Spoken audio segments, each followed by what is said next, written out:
So there's a variety of different constraints you can use for gluing your different rigid bodies together, and you can access them through the constraint menu here.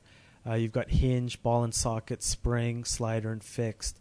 And of course, each one is most useful in specific scenarios depending on exactly what effect you're trying to get.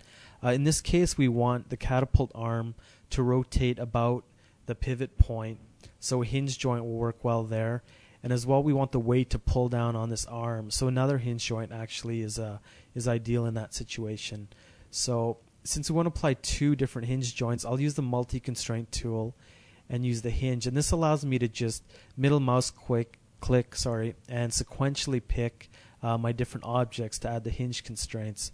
So you can see there I've got two hinge objects now. They're found in the constraint group in the environment.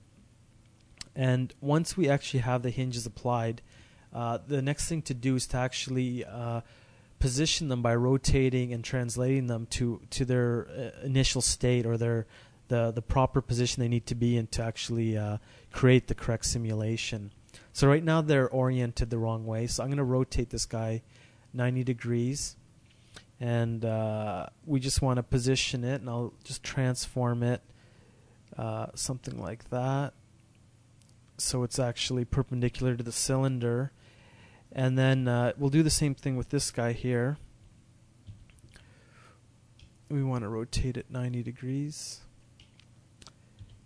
and then translate it up, just roughly get it in a position, something like that. So once we're happy with the actual position of all the constraints, what we can do is set the initial state, and this will basically tell XSI to begin the simulation with the constraints in this position. So with the most selected, I can go rigid body, set initial state, and there we go. Let's just play that back to take a look at what we've got. So you can see we're getting pretty much the behavior we're looking for.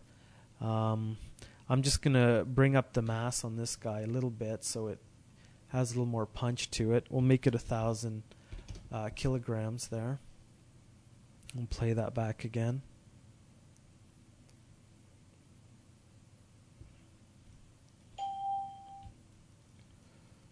Okay, it's not bad. I'm noticing that I've got this probably not positioned. It should be a little more at the tip. So what we can do is actually take our rigid body object. Let's move that over. And then what I want to do is set the initial state for this guy. And as well, I'm going to have to adjust the spring to accommodate for that. So let's just put this right over at the tip. And we'll set the initial state again for that. There we go. We'll play that back. Okay, that's a lot better.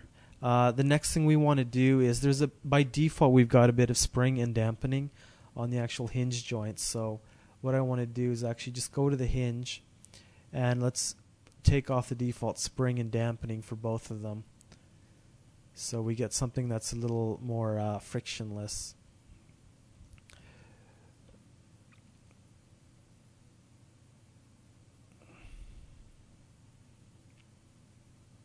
Okay, that seems pretty good.